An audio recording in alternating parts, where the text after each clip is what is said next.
لو فاكرين إنكم شفتوا كل حاجة في العلاقات بين الراجل والست يبقى لسه ما شفتوش حاجة.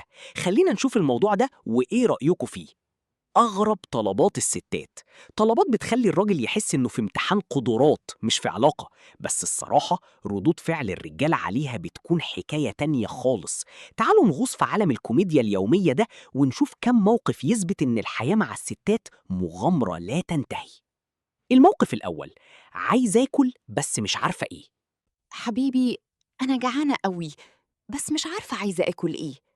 أي حاجة خفيفة كده بس تكون دسمة، ومش عايزة أكل تقليدي، وما يكونش فيه بصل ولا توم، وما يكونش فيه سعرات حرارية كتير، بس يكون طعمه حلو قوي، وما يكونش من اللي أكلناه الأسبوع اللي فات، وما يكونش من اللي أكلناه الشهر اللي فات ولا اللي قبله.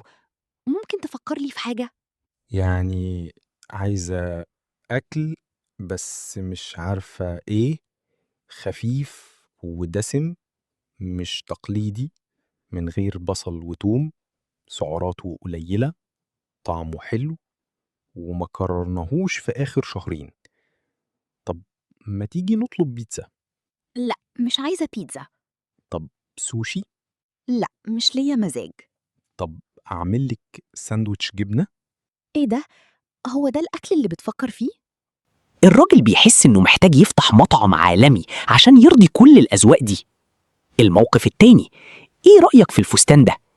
بتطلع فستان لونه أسود، هو نفس الفستان الأسود اللي عندها منه 100 واحد. حبيبي، إيه رأيك في الفستان ده؟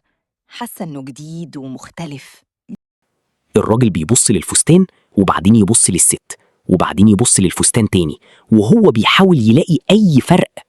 الراجل بيحس إنه محتاج يكون خبير أزياء عالمي عشان يفرق بين درجات الأسود دي، وفي الآخر بيقول: حلوة قوي يا حبيبتي، لونه أسود شيك.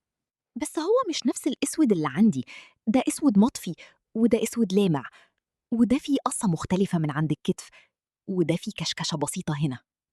فعلا مختلف خالص، تحفة عليكي.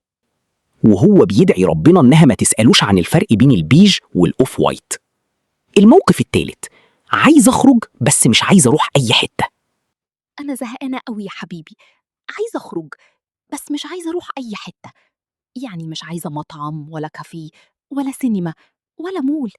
عايزة مكان جديد ومختلف، بس يكون قريب، وما يكونش فيه دوشة، وما يكونش فيه ناس كتير، وما يكونش فيه أطفال، وما يكونش فيه أي حاجة ممكن تضايقني. ممكن تفكر لي في مكان؟ يعني عايزة تخرجي بس مش عايزة تروحي أي حتة، جديدة ومختلفة، قريبة، هادية، ما فيهاش ناس، ما فيهاش أطفال، وما فيهاش أي حاجة تضايقك. طب ما تيجي نقعد في البلكونة؟ إيه ده؟ هو ده الخروج اللي بتفكر فيه؟ الراجل بيحس إنه محتاج يخترع آلة زمن عشان يرجع بيها للماضي ويقعد في البيت. الموقف الرابع: أنا تخنت ولا لأ؟ مم، حبيبي، بصراحة كده، أنا تخنت ولا لأ؟ قول الصراحة، ما تخبيش عليا. الراجل بيحس إن دي قنبلة موقوتة، أي إجابة غلط ممكن تولع الدنيا. الراجل بيحس إنه محتاج يدرس علم النفس والفيزياء والكيمياء عشان يعرف يرد على السؤال ده من غير ما تحصل كارثة. لا يا حبيبتي، إيه الكلام ده؟ انتي زي ما انتي زي القمر، يمكن الإضاءة هي اللي مش مظبوطة النهاردة، أو يمكن الفستان ده هو اللي واسع عليكي شوية، بس انتي زي الفل. يعني أنا تخنت؟